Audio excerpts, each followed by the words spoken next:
Endoscopisation de la RDC, une vision de la FODAB.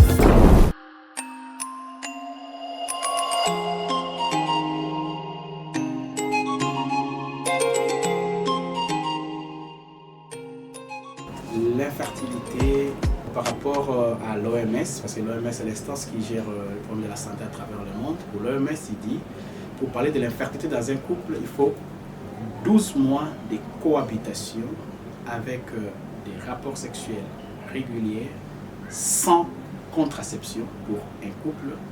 Là, on parlera de l'infertilité.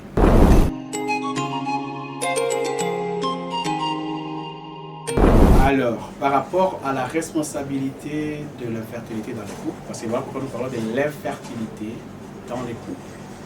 Contrairement à la conception plus africaine où on met toute la charge chez la femme, mais pour nous, le professionnel de santé, nous savons que la femme a sa part, l'homme aussi a sa part. Donc, pour qu'on puisse arriver à dénicher cette part de responsabilité, ça demande d'abord consultation et des examens appropriés pour savoir là où se trouve le problème. C'est une difficulté à laquelle nous sommes invités très souvent parce que les femmes ne se font pas accompagner quand elles viennent en consultation. Mais il y a des astuces pour arriver à dénicher le niveau du problème, que ce soit chez l'homme ou chez la femme. Mais dans ces cas-là où vous posez la question par rapport à l'homme, quand j'ai fait les examens chez la femme, je trouve que tout est bon. Alors je demanderai à la femme qu'elle va apporter un bon examen pour son mari. Oui, quitte à ce que son mari puisse accepter de le faire. Souvent, si nous commençons avec l'examen le plus simple chez l'homme, c'est les spermogrammes, pour voir la qualité de ce sperme et puis voir les contenus du sperme. Parce qu'il y a une différence entre le sperme et les contenus du sperme. Parce que beaucoup de gens, souvent, quand on parle de sperme, on pense que c'est déjà tout. Donc, le sperme, c'est comme de l'eau. Et puis, le spermatozoïde, c'est comme le poisson dans l'eau.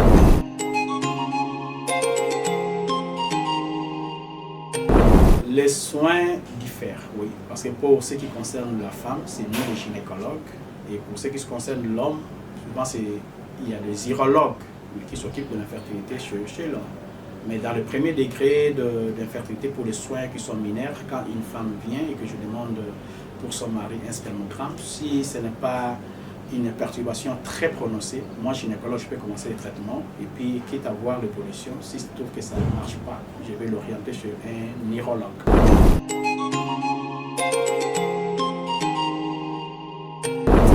Alors cette question-là est multidimensionnelle parce que la fertilité c'est un vaste domaine, donc ça dépend depuis la naissance même.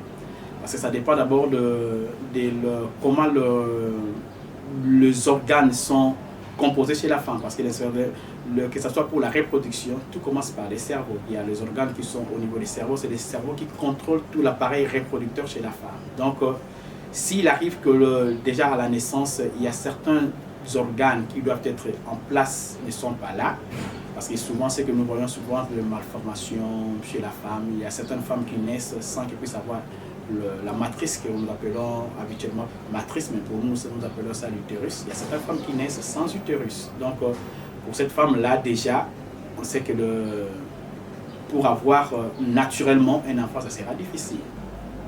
Chez l'homme, on peut avoir certains hommes qui naissent avec un problème de localisation de leurs testicules, ce qu'on appelle soit une ectopie testiculaire. Donc, les testicules, au lieu qu'ils puissent se retrouver au niveau des bourses, ça se retrouve au niveau des canaux qui partent au niveau de l'abdomen inférieur jusqu'au niveau de on appelle ça le canal inguinal. Si les testicules se retrouvent à ce niveau-là, cela peut être à la base de l'infertilité chez l'homme. Parce que là où les testicules se trouvent, la température au niveau testiculaire est différente de la température au niveau de l'organisme.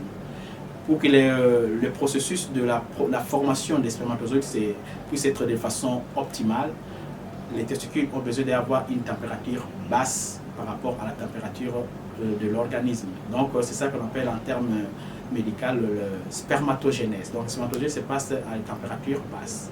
Il arrive des fois que les testicules sont localisés au niveau du canal inguinal, la température sera élevée et le spermatogène, qui est le phénomène biologique de la production des spermatozoïdes, sera perturbé.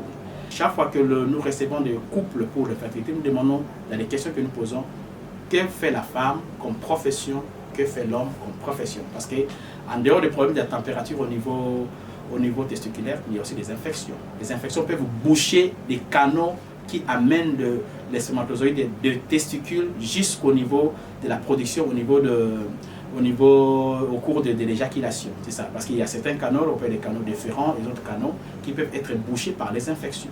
Donc, pourquoi il est important que nous n'encourageons pas l'automédication chez les hommes. Maintenant, pour ce qui concerne la femme aussi peut avoir des fertilités, que ce soit au niveau congénital, donc à la naissance, peut avoir des anomalies. Cela peut concerner aussi l'homme aussi. Mais comme je suis gynécologue, je parle beaucoup plus de la femme. Donc il peut avoir des anomalies de la formation des organes génitaux qui participent à la fertilité.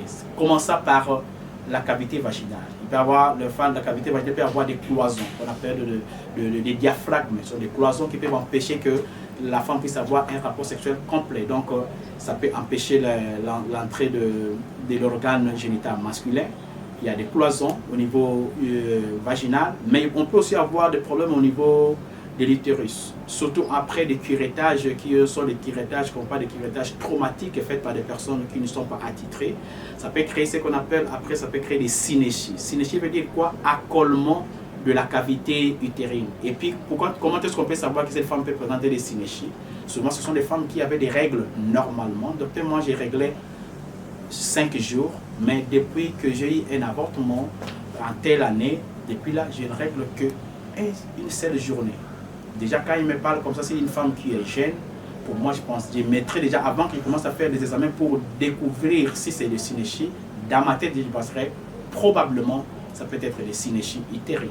Donc, un accolement qui empêche à ce que la cavité de l'utérus, la cavité de la matrice, soit libre pour qu'on puisse avoir la production des règles de façon normale.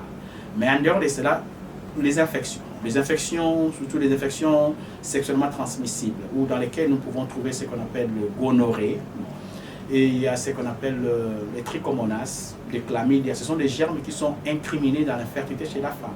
Et ces germes-là, qu'est-ce que ça fait? Si l'infection se retrouve seulement au niveau de la cavité de la matrice, on parle d'une endométrite. Donc c'est une infection, une inflammation de la cavité utérine. Mais quand ça atteint le trompe, alors on parlera d'une salpingite. Donc le salpingite veut dire qu'il y a une inflammation au niveau de la muqueuse de la trompe. Alors quand la salpingite n'a pas été soignée correctement, lors du processus de la cicatrisation, de la réparation, parce que l'organisme, quand il y a une infection, l'organisme met en branle tout le mécanisme pour combattre l'infection et pour limiter son expansion. Alors ça peut arriver que tous ces mécanismes que l'organisme met en place pour combattre l'infection peut être aussi néfaste pour l'organisme lui-même. Donc il peut arriver ce qu'on va appeler des obstructions. Donc les trompes sont bouchées. Quand les trompes sont bouchées chez la femme, il n'y aura pas le rencontre entre les spermatozoïdes et les ovules. Il faut savoir que les spermatozoïdes, quand ils sont déposés dans la cavité vaginale chez la femme, cela prenne l'ascension au niveau du col et puis ça va passer dans la cavité utérine et ça va passer par les trompes pour aller rencontrer les ovules au niveau des trompes. C'est-à-dire que quand les trompes sont bouchées, il n'y aura pas de rencontre entre les spermatozoïdes et les ovules. Alors, si c'est un problème, là, nous parlons d'un problème mécanique, donc des problèmes qu'on peut résoudre avec la chirurgie. Mais si c'est un problème d'insuffisance peut-être hormonale par rapport au vieillissement des ovaires, là peut-être ça, s'il n'y a pas possibilité de manière naturelle à concevoir, alors ça peut aboutir jusqu'à ce qu'on appelle de l'assistance médicale à la procréation. Donc par là, je voulais interpeller la population. La fertilité chez la femme suit une courbe. Une femme qui a moins de 35 ans a plus de chances de concevoir qu'une femme qui a plus de 35 ans. Donc la fertilité suit une courbe. À partir de 35 ans, la courbe de la fertilité commence à baisser.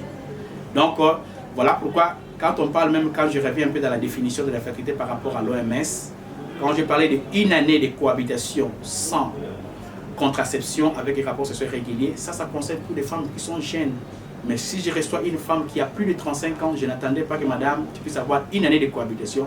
Déjà, à partir de 6 mois, je vais commencer à chercher c'est quoi le problème, ce qui fait que la femme ne puisse pas concevoir. Donc, le problème de la fertilité, c'est un problème qui est global et puis ça nous concerne tous. Et puis, nous encourageons les femmes à consulter des personnes attitrées pour qu'on puisse chercher à trouver c'est quoi les problèmes et puis comment est-ce qu'on va les soigner pour qu'on puisse redonner les sourires dans ces pays. Oui, l'infertilité peut être causée aussi par le microbe. Nous parlons des germes, des bactéries et autres. Voilà pourquoi on parle des IST. Je pense que vous connaissez les IST, les infections sexuellement transmissibles. C'est parmi les grandes causes des infections qui participent à l'infertilité chez la femme. C'est les avortements, surtout les avortements, on parle des avortements non sécurisés. Surtout pas directement l'avortement qui cause de l'infertilité, mais d'abord tout ce qui entoure l'avortement. D'abord, on a d'abord l'âge à laquelle on a provoqué l'avortement peut avoir des conséquences à la longue sur la fertilité chez la femme. La personne qui a fait cet avortement-là, elle est de quelle qualité?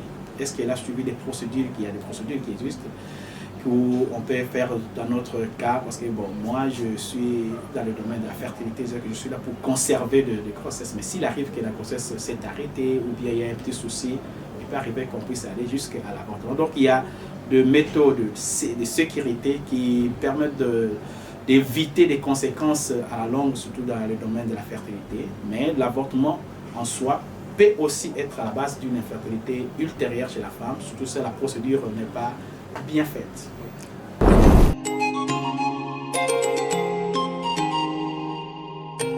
C'est très important pour moi aujourd'hui de m'exprimer par rapport à cette question parce que de plus en plus, c'est ce qu'on entend, la stérilité et l'infertilité. Quand on parle de l'infertilité, on est en train de chercher des causes qui peuvent être à la base de cette difficulté de conception et puis on peut le soigner.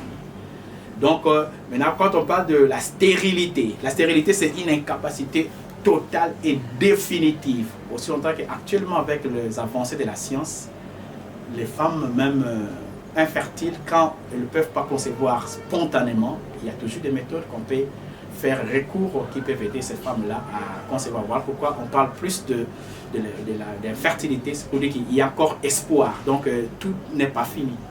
Oui, en tout cas c'est pour donner un message qui est très important. J'aimerais d'abord dire à la population que l'infertilité concerne les couples. Il ne faudra pas qu'on mette toute la charge chez la femme. Moi, je suis gynécologue obstétricien. J'ai déjà vu plusieurs fois, on trouve des femmes qui peuvent avoir des problèmes, mais il y a aussi des hommes qui ont vraiment des problèmes et qui manifestent une incapacité totale de féconder leur femme. Donc moi, j'invite les femmes ou les hommes qui ont eu à bénéficier des consultations antérieures et peut-être ça n'a pas abouti, de ne pas perdre espoir parce qu'il y a toujours, on dit que tant qu'il y a encore la vie, il y a encore de l'espoir. Je ne sais pas par quel chemin vous êtes passé, mais moi je vous invite à ne pas perdre courage et à poursuivre encore parce que la Bible dit qui cherche, trouve. Endoscopisation de la RDC, une vision de la FODAB.